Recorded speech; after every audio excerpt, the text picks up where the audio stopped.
ஏயா இப்படி ஒரே கரைச்சலா இருந்தா எப்படியா பேசுறது? ஏயா கூச்சல் போடுறீங்க? பிரசிடென்ட் ஐயா சொல்றத கேளுங்க.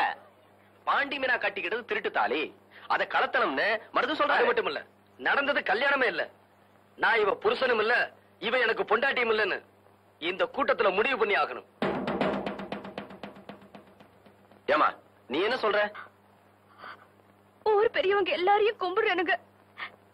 எனக்கு தெரிஞ்சதை நான் சொல்லிடுறேன். இது சத்தியம். நினைவு தெரிஞ்ச நாள்ல இருந்து என் மாமனை தவிர வேற எந்த ஆம்பளையும் மனசால கூட நினைச்சது இல்லைங்க. அவர் எனக்கு இல்லாம போயிடுவாருங்கிற பயம் வந்துருச்சு. அவர் மேல நான் வச்சிருக்கிற ஆசை அம்புட்டு இல்லைங்க. அவரே என்னை விட்டு போயிடுவாருங்கிற பயத்துலதான் அப்படி செஞ்சு இந்த தாலிய கட்ட வச்ச. வேற ஒருத்தி நான் கட்டிக்கிட்டா என்ன நீ கொலை கூட செஞ்சிருவேன் கேட்டா அதுவும் என் மேல உள்ள ஆசை இளம்ப. அப்படித்தானே? அப்படி சொல்லாதீங்க மாமா.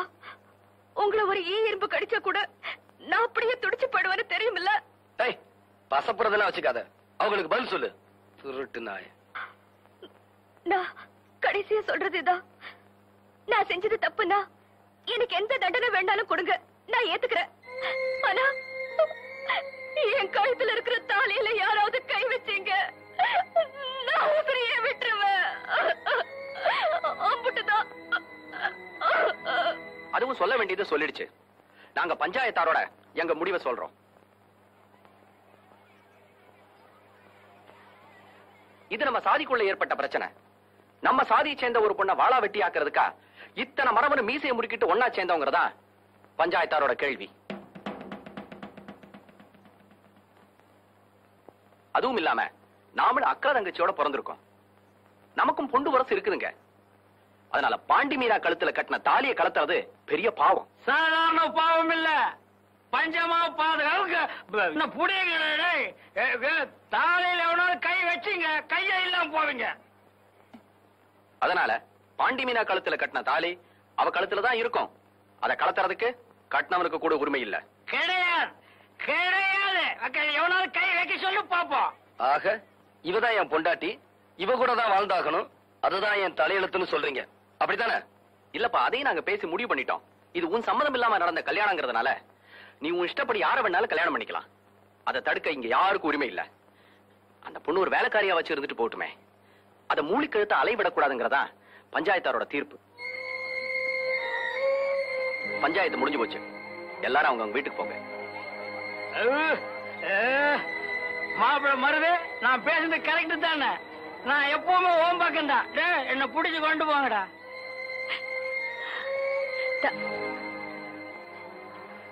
வாமினா,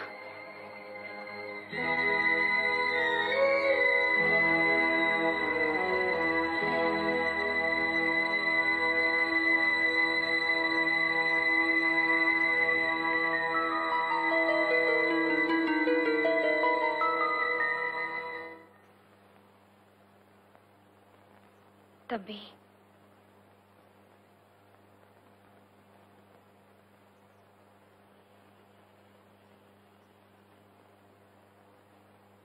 நீ பஞ்சாயத்துல ஜெயிச்சிட்ட, நான் தோத்துட்டேன். அது வந்துப்பா. பேசாத.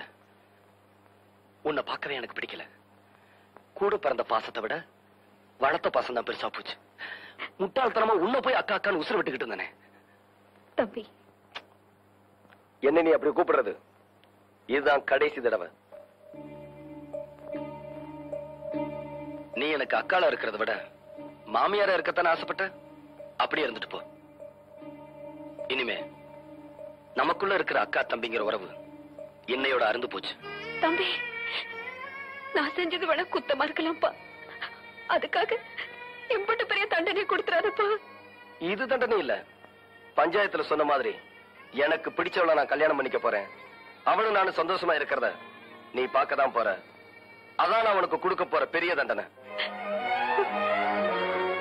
அதான் என்னால தானே உனக்கு இம்புட்டு கஷ்டம். பொண்ணா பிறந்துட்டாலே கஷ்டம் தான்மா. நடந்தது என்னமோ நடந்து போச்சு. அவளை ஏத்துக்குங்க. நான் இந்த ஊரை விட்டு போறேன். சந்தியா, என் கூடவே விழுந்த மீனா என்னை ஏமாத்திட்டா. கூட பிறந்த அக்காளும் எனக்கு துரோகம் செஞ்சுட்டா. என் மச்சானும் ஊதாரியா போயிட்டாரு. இந்த நிலைமையில என் மேல அன்பு செலுத்துற ஒரே உயிர் நீதான். நீயே என்னை விட்டு போயிட்டா நான் இந்த உலகத்திலே இருக்க மாட்டேன். அப்படிலாம் சொல்லாதீங்க. நான் இங்கேயே இருக்கேன். நான் போக மாட்டேன். மாமோய், மாமோய் பாலு. நீயே குடி, இல்லைன்னா மாட்டு தொட்டியில கொண்டு போய் ஊத்து. ஏ மாமா, டவுனுக்கா போறீங்க? மதகுப்பட்டி ஐயர் கடையில அல்வா நல்லா இருக்கும், கொஞ்சம் வாங்கிட்டு வரீங்களா? சாப்பிட்டு ரொம்ப நாள் ஆச்சு. மாட்டுக்கு புண்ணாக்கு வாங்க போறேன், அப்படியே உனக்கு 2 கிலோ வாங்கிட்டு வரேன், அதை தின்னு.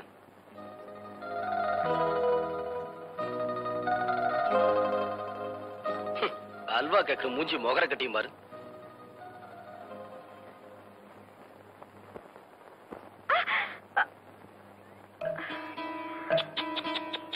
மீனா, முள்ளு குத்திடுச்சா? எடுத்து விடட்டுமா? எப்படி? கைய விடு. நானும் உன் மச்சான் தாண்டி. இப்படி ஒதுங்குவோமா? எப்படி என் குடி?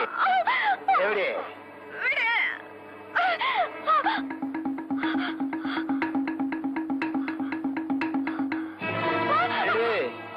நீ அங்க தேடுற, நான் இங்கல இருக்கேன்.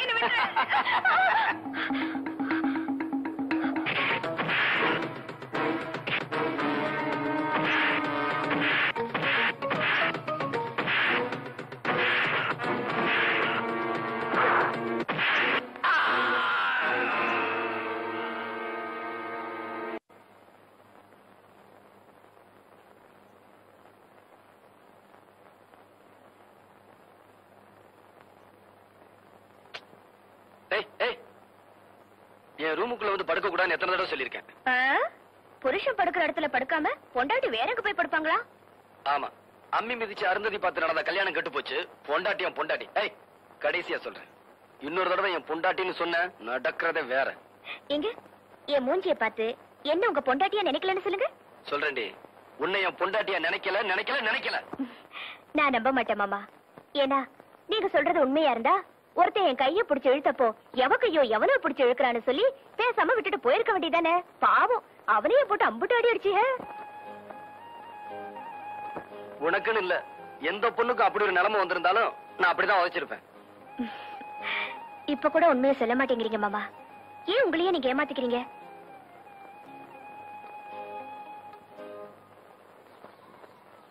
ஏண்டி, நீயும் உன் புருஷனும் சந்தோஷமா இல்லைங்கிறத வெளியே காட்டிக்கிறாம எப்படி உன்னால இருக்க முடியுது? வேற என்ன தச்சு பண்ண சொல்ற? இப்படி கட்டிக்கிட்டது அவங்க தப்பு இல்லையே. எப்படி பார்த்தாலும் குத்தவாளி நான் தானே. சுத்த விவரம் கட்டவளா இருக்கியேடி. இந்த பாருடி, புருஷனை நாம தான் வழிக்கு கொண்டு வரணும். அடப்போ அத்தாச்சி, அவங்கள பத்தி தான் உங்களுக்கு தெரியாதாக்கோ? புடிச்சா புடிச்சதுதான் அம்புட்டு ரோசக்காரவங்க. ஆமா, ஆம்பளைக்கு ரோஷத்தை பத்தி எனக்கு தெரியாதா? அடியே, அவங்க விலைக்கு போவாங்க, நாம தான் விரட்டி பிடிக்கணும். இன்னைக்கு ராத்திரிக்கு நான் சொல்ற மாதிரி செய்யு. அப்புறம் பாரு, கருவாட்டு பானைய பூனை சுத்துற மாதிரி உன்னையே சுத்தி வரலாம். நெசமாவா சொல்றீங்க? சொல்லுங்க அத்தாச்சி. ஒரு வாய் வெத்தலை பாக்க கொடு, எல்லாத்தையும் வளா வரையா புட்டு வேணாலும் கேளுங்க, தரேன்.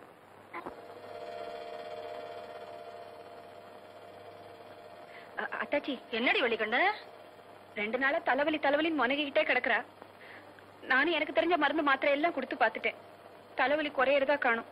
ஏப்பா மருது, நீ என்னப்பா சொல்ற? அத்தாச்சி, அவங்க வினைய அவங்க தான் அனுபவிக்கணும். அன்னைக்கு என் நெஞ்சு வலிச்சதே அப்பயார் கவலைப்பட்டேன். மாட்டுக்கு முடியலன்னா கூட மாட்டு ஆஸ்பத்திரி கூட்டு போறோம்ல, அதை விடவா கேவலமா போயிட்ட மக. ஆத்தா, நீ வாய வச்சுக்கிட்டு சும்மா இருக்க மாட்ட?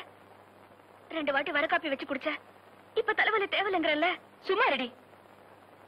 பொண்டாட்டியாத்தான் சுகப்படல, உடம்புக்கு முடியலங்கிறப்பவாச்சும் இந்த இருக்கிற டவுன் கூட்டிட்டு போய் டாக்டர் கிட்ட காமிக்கப்படாதா? அத்தாச்சி, பொண்டாட்டிங்கிறதுக்காக இல்ல, நம்ம குடும்பத்தை அண்டி வந்தவங்கிறதுக்காக சொல்றேன். சிலையை மாத்திட்டு கிளம்ப சொல்லு. திருப்பத்தூர் ஹாஸ்பிட்டலுக்கு போகணும். அங்க பெரிய டாக்டர்லாம் இருப்பாங்க, நல்லா பாப்பாங்க.